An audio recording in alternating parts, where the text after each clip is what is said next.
Let's start with some honesty.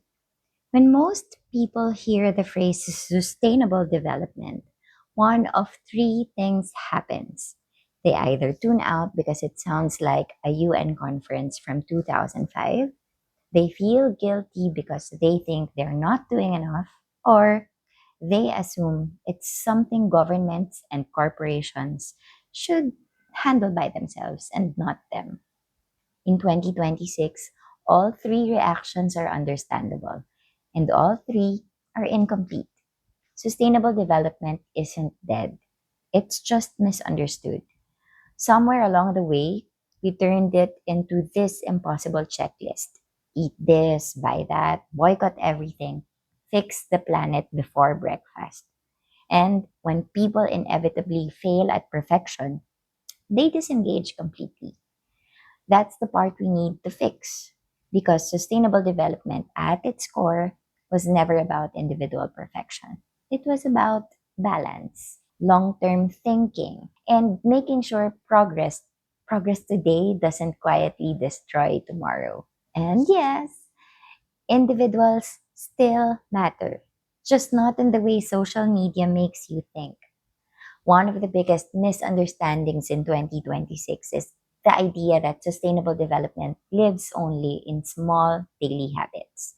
Reusable cups, tote bags, paper straws. Those things aren't bad, but they were never the point.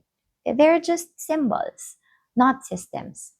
The real impact of sustainable development shows up in decisions that compound over time: how cities are designed, how energy is produced, how work is structured, how businesses are regulated, and how people vote, choose careers, raise families, and define success.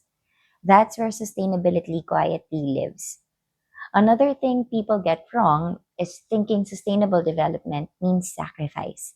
Like you're supposed to give up comfort, ambition, or joy for the greater good.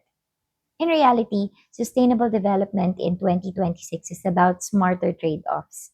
It's asking better questions, not living smaller lives. Can we design work that doesn't burn out people? Can we grow economies without treating people and ecosystems as disposable? Can we make progress without pretending resources are infinite? Those are sustainable development questions, not moral tests. And here's the part most people don't hear enough. You are not responsible for fixing the entire system, but you are part of how the system signals what matters.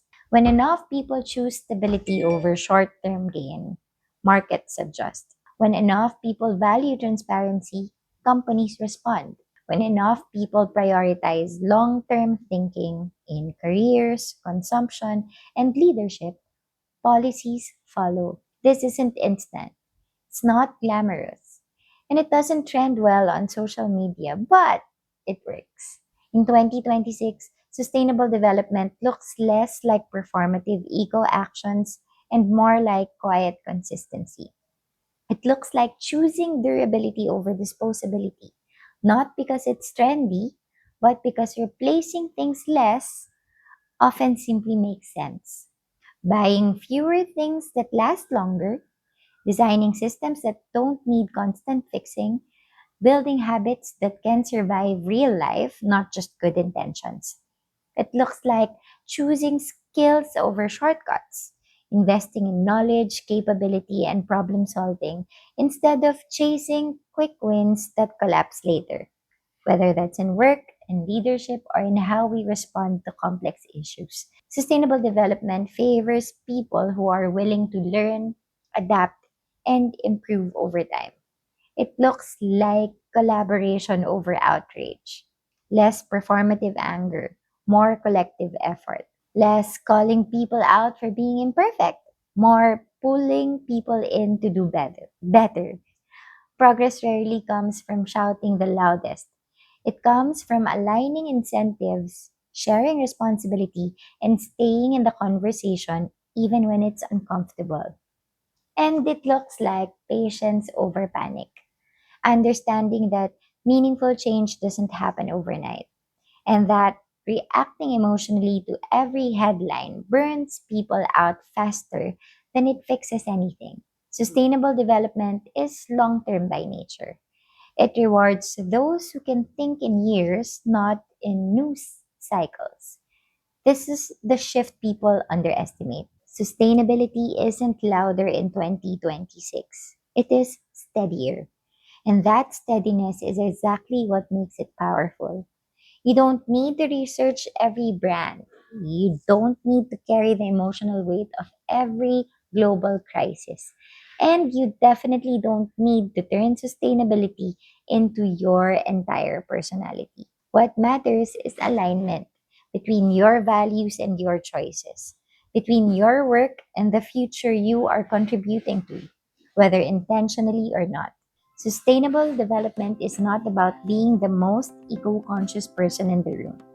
It's about being thoughtful about where your energy actually changes outcomes. Sometimes it's how you spend money. Sometimes it's how you lead. Sometimes it's how you vote, mentor, design, build, or speak up. And sometimes it's knowing when to rest when you can keep going. If there's one thing I want you to take away from this, it's this. Sustainable development in 2026 is not a guilt project. It's a longevity strategy for people, for communities, for economies, for the planet. And you don't need to do everything. You just need to do something that lasts. So if this helped you see sustainable development more clearly and more calmly, then stay with me and please subscribe to this channel if you haven't yet. We'll keep breaking this down piece by piece without the noise, the pressure, or the shame, because the future doesn't need perfect people. It needs grounded ones. So I hope to see you again next week. Thank you. Bye.